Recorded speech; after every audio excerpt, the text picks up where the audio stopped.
இன்ஃபோர்நெட்டின் சமூக பார்வை. பெருமைப்படுவதற்கான வாய்ப்புகள் மனிதர்களுக்கு நிறையவே கிட்டும். நம்மளுடைய தமிழர்கள் உலகமெங்கும் பரவி இருக்கிறாங்க அப்படிங்கிறது கூடுதலான ஒரு பெருமை.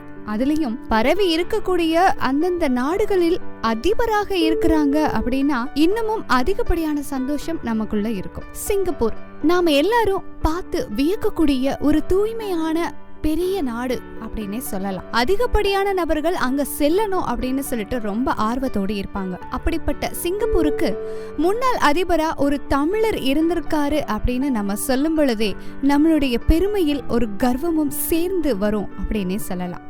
அந்த அதிபர் யார் அப்படின்னா SR நாதன் அப்படின்னு அழைக்கக்கூடிய செல்லப்பன் ராமநாதன் அவர்தான். இந்திய வம்சாவளியை சேர்ந்தவர். சிங்கப்பூரினுடைய முன்னாள் அதிபர். ஏற்கனவே 2 முறை அதிபரா பதவி வகித்து மக்களுடைய மனங்களை கவர்ந்தாரு அப்படின்னே சொல்லலாம். அது மட்டும் இல்ல, 3வது முறையாகவும் அவர் அதிபரா இருக்கணும் அப்படின்னு சொல்லிட்டு வாய்ப்புகள் நிறைய கொடுத்தது சிங்கப்பூர் அரசாங்கம். ஆனா அதை ஏற்க மறுத்துட்டாரு நம்ம SR நாதன். இவ்வளவு உயர்ந்த பதவியில ரொம்ப சிறப்பான இடம் வகித்தவர் அப்படின்னே சொல்லலாம். இவ்வளவு பெருமைகள் வாய்ந்த நம்மளுடைய SR நாதன் அவர்கள் கடந்த ஆகஸ்ட் 23, 2016 காலமாயிட்டார். பக்கவாத நோயால பாதிக்கப்பட்டிருந்த நாதன் கடந்த ஜூலை 31 இருந்து மருத்துவமனையில தங்கி சிகிச்சை பெற்றுட்டு இருந்தாரு.